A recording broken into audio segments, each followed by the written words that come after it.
Hello all, welcome to Mysterious Medicos. இந்த வீடியோவில் நம்ம பார்க்க போகிறது குப்பமேனி ஆயில் இருக்கு இல்லையா, குப்பமேனி எண்ணெயை வந்து எப்படி ப்ராப்பராக நம்ம மேக் பண்ணுறதுக்கான ஸ்டெப் பை ஸ்டெப்புக்கான ப்ரொசீஜரை தான் நம்ம இந்த வீடியோவில் ஃபுல்லாக பார்க்க போகிறோம். இந்த ப்ராக்டிக்கல் வீடியோவில் எப்படி ஆயில் நம்ம சூஸ் பண்ணி எப்படி ப்ராப்பராக மேக் பண்ணுறதுங்கிறத பார்க்கலாம். இப்போ நம்ம ஸ்டார்டிங்லேருந்தே பார்க்கலாம். ஃபஸ்ட்டு கரெக்டாக நம்ம குப்பமேனி ஆயில் ரெடி பண்ணுறதுக்கு அதுக்கான லீஃபை வந்து நம்ம சூஸ் பண்ணிக்கணும். லீஃப் மட்டும் எடுத்தால் போதும். ஃபுல்லாக இருக்கிறதே எப்படி சமூலம் வச்சு கூட நம்ம ஆயில் ப்ரிப்பேர் பண்ணலாம். பட் அதில் சின்ன ஏதாவது பூச்சியோ இல்லை வேறு ஏதாவது இம்ப்யூரிட்டிஸ் இருக்கிறதுக்கான பாசிபிலிட்டிஸ் இருக்கிறதுனால நம்ம இப்போ என்ன பண்ணுறோம் அப்படின்னா, பியூராக இருக்கக்கூடிய குப்பமேனி லீஃபை மட்டும் எடுக்கிறோம். அதில் இது மாதிரி பழுத்து போன லீஃப் நம்ம எடுக்கக்கூடாது. நல்லா ஃப்ரெஷ்ஷாக இருக்கிற க்ரீன் லீஃப் தான் எடுக்கணும். இதில் பார்த்திங்கனாலே இதில் white colour dot, yellow colour டாட்லாம் இருக்குது. ஸோ இது வந்து இன்ஃபெக்டான லீஃப். அடுத்தது என்ன தேவைப்படும் அப்படின்னா, சுத்தமான தேங்காய் எண்ணெய்.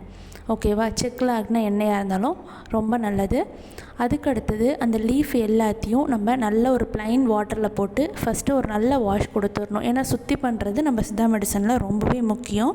அதனால் ப்ராப்பராக ஃபஸ்ட்டு வந்து எம்டி வாட்டர், ஓகேவா, ஒரு ப்ளைன் வாட்டரில் நல்லா வாஷ் பண்ணி எடுத்துகிட்டு ஒரு 2-3 முறை நல்லா வாஷ் பண்ணாலும் ஓகே தான். வெறும் லீஃப் மட்டும் பறிச்சுட்டு இந்த இதை ஒன்று ஒன்றா நம்ம நல்லா வாஷ் பண்ணணும். வாஷ் பண்ணி ஒரு இலையாக, ஓகேவா, ஃப்ரண்ட் அண்ட் பேக் எந்த இதுவும் பூச்சியோ இல்லை வேறு ஏதாவது கலர் சேஞ்சஸோ இல்லாத நல்ல ஃப்ரெஷ் லீஃபாக பார்த்து ஒவ்வொரு இலையாக வாஷ் பண்ணி எடுக்கணும். இதுக்கு கொஞ்சம் டைம் எடுக்கும். இருந்தாலும் நம்ம கரெக்டான ஆயில் ப்ரிப்ரேஷன் அப்படின்னா அதுக்கு நீங்கள் பர்ஃபெக்டாக லீஃபை ஃபுல்லாக வாஷ் பண்ணி செப்ரேட்டாக அது ஒரு இடத்துல இன்னொரு கண்டெய்னரில் போட்டுடணும். இப்போ இந்த வீடியோவில் நீங்கள் பார்க்குற மாதிரி ஒவ்வொரு லீஃபாக நம்ம வாஷ் பண்ணி எடுத்து வச்சுக்கிட்டு மறுபடியும் என்ன பண்ணுறோம் அப்படின்னா, அதில் வேறு இம்ப்யூரிட்டிஸ் இல்லாமல் திரும்பி அதை நல்லா வாஷ் பண்ணி ஒரு முறைக்கு 2 முறை நல்லா வாஷ் பண்ணி செப்பரேட்டாக எடுத்து வச்சிடுறோம்.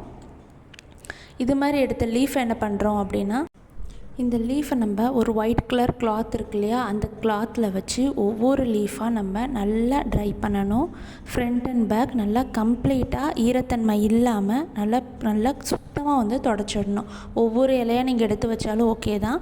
இல்லாட்டி ஒரு இலை ஃபுல்லாக இது மாதிரி அடுக்கி வச்சுட்டு அது மேலே இன்னொரு கிளாத் வச்சு நீங்கள் டிப் பண்ணி எடுத்தாலும் ஓகே தான். பட் முடிஞ்ச அளவுக்கு ஒவ்வொரு இலையை நல்லா ஃபுல்லாக ஸ்ப்ரெட் பண்ணி கம்ப்ளீட்டாக ட்ரை பண்ணணும். உங்களுக்கு கிட்டத்தட்ட அந்த ட்ரை பண்ணுறது எப்படி இருக்கணும் அப்படின்னா, இது மாதிரி உங்களுக்கு தெரியுது இல்லையா ஆயில், ஸோ அது மாதிரி எண்ணெய் பிசுக்கோ இல்லை தண்ணியோ இல்லாமல் இது மாதிரி ஃப்ரெஷ்ஷாக இருக்கணும் அந்த லீஃப், ஓகேவா.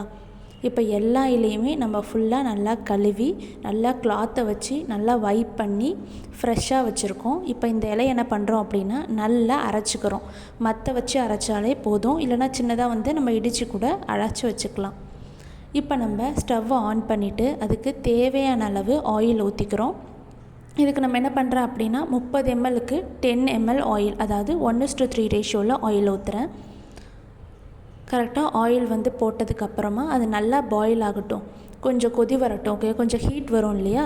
ஸோ ஹீட் வந்ததுக்கப்புறமா நம்ம அதுக்குன்னு சொல்லிட்டு ஒரு ஸ்பூன் மாதிரி யூஸ் பண்ணலாம். ஒன்று நீங்கள் சில்வர் ஸ்பூன் யூஸ் பண்ணுங்கள், இல்லாட்டி இது மாதிரி உடன் ஸ்பூன் வந்து நீங்கள் யூஸ் பண்ணுங்கள்.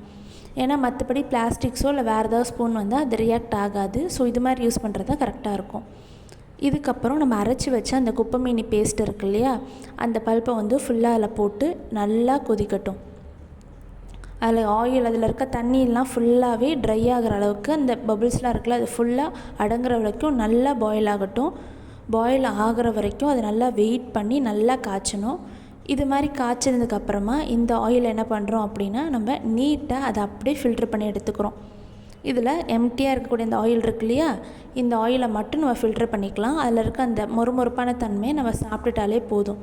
நம்ம ஸ்கின் இஷ்யூ, எப்படிப்பட்ட ஸ்கின் பிரச்சனையாக இருந்தாலோ, ஸ்கின்னில் ரேஷஸோ இல்லை சொறி, சிரங்கு இல்லை கரப்பான், வேலை எந்த ஸ்கின் இஷ்யூஸ் இருந்தாலும் இந்த ஆயிலை ஒரு 1 or 2 drops அதில் நீங்கள் அப்ளை பண்ணிகிட்டே வந்தீங்கனாலே ஒரு 1 or 2 வீக்ஸில் கம்ப்ளீட்டாக அந்த ஸ்கின் இஷ்யூஸ் ரெக்கவரி ஆகிடும். ஸோ இதை நம்ம நேச்சுரலாகவே செஞ்சுருக்கோம். இதை நம்ம யூஸும் பார்த்துருக்கோம். ஸோ அதுக்கான ரிசல்ட்டையும் நம்ம பார்த்துருக்கோம். ஸோ அதை வச்சு தான் இந்த ப்ராப்பரான மெத்தடை உங்களுக்கு சொல்லி கொடுத்துருக்கேன். இது மாதிரி வேறு ஏதாவது வீடியோஸ் வேணாலும் நீங்கள் கேட்கலாம். தேங்க்யூ ஃபார் வாட்சிங்.